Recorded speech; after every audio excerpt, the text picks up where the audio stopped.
Hello everyone, back to my channel আবিদাস রান্নাঘরে সকলকে স্বাগত। আসসালামু আলাইকুম। কেমন আছো বন্ধুরা? আই হোপ সকলে ভালো আছো। আমিও আমার পরিবার নিয়ে খুবই ভালো আছি। আজকে আমি তোমাদের সঙ্গে শেয়ার করব ক্যারামেল পুডিং রেসিপি। সাথেই থাকো বন্ধুরা, কিভাবে আমি আজকে পুডিং রেসিপি তৈরি করলাম। প্রথমেই আমি এখানে পুডিংয়ের ক্যারামেল তৈরি করার জন্য এখানে 4 টেবিল চামচ চিনি দিয়েছি আর 2 টেবিল চামচ পানি দিয়ে একটু নেড়ে চেড়ে দিচ্ছি। আর এখন গ্যাসটা অন করে এটাকে কিছু সময় জাল করে নেব।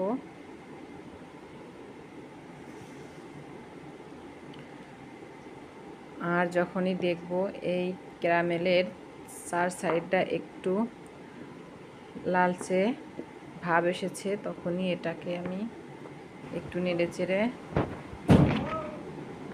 দিতে হবে, যাতে করে সব জায়গায় সমান রকমের কালার আসে।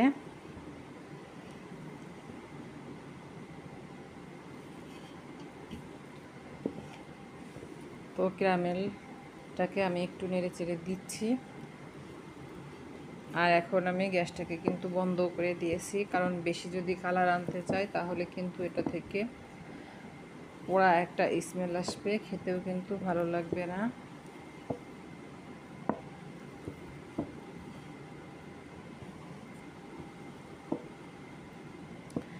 আমার ক্যারামেলটা কিন্তু রেডি হয়ে গিয়েছে। এখন আমি যে বাটিতে টিফিন বাক্সে ক্যারামেলটা সেট করব সেটাই কিন্তু ক্যারামেলটা ঢেলে দিয়েছি। আর এখানে আমি 1 লিটার গাভীর ফুল ক্রিম দুধ নিয়েছি। এখন এটাকে আমি জাল করে ঘন করে আধা কেজি করে নেব।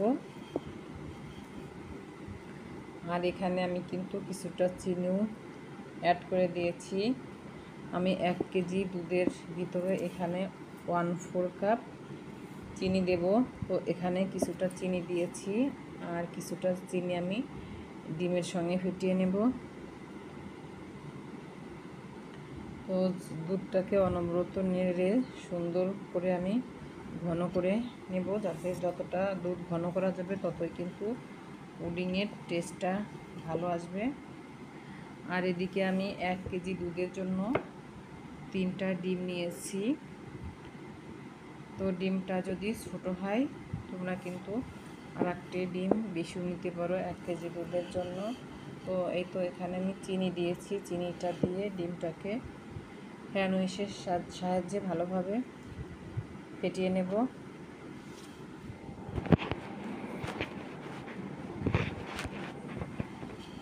প্রিয় ভাই ও বোনেরা, তোমরা যারা এ পর্যন্ত আমার ভিডিওর সঙ্গে এসেছো তবে একটি লাইক দিতে ভুলে গিয়েছো, অবশ্যই একটি লাইক দিও, ভিডিওটি কন্টিনিউ করো। আর এই তো এখানে আমি দিয়ে দিচ্ছি কিছুটা ভ্যানিলা এসেন্স, যাতে করে ডিমের গন্ধটা না থাকে, সে কারণে। আর আমার রেসিপিটি যদি ভালো লাগে তাহলে তোমরা অবশ্যই ফ্যামিলি ফ্রেন্ডসদের সঙ্গে শেয়ার করো। চ্যানেলটিকে সাবস্ক্রাইব করে আমার পাশে থেকে যেতে পারো। আর এই তো ডিমটাকে সুন্দরভাবে কিন্তু আমি ফেটিয়ে নিয়েছি। আর এখানে বাটিতে কিন্তু আমার ক্যারামেলটাও কিন্তু সেট হয়ে গেছে। আমি একটু হাত দিয়ে দেখছি, একদমই শক্ত হয়ে গিয়েছে।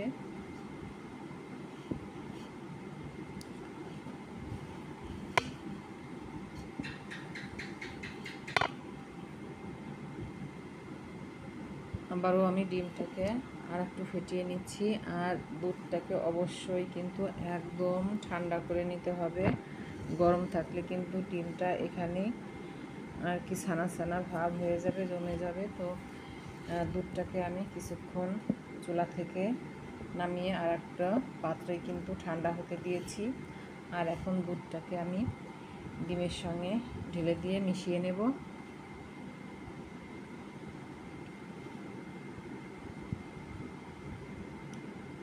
দুধটা ঢেলে দিয়ে আমি হ্যান্ডউইচের সাহায্যে ডিমের সঙ্গে খুব ভালোভাবে মিশিয়ে নিচ্ছি।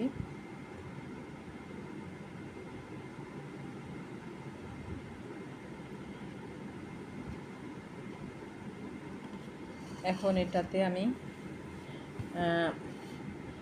ঢেলে দেব যে পাত্রে আমার ক্যারামেলটা ঢেলেছিলাম, সেই টিফিন বাটিটাতে আমি দুধটাকে ঢেলে দিচ্ছি।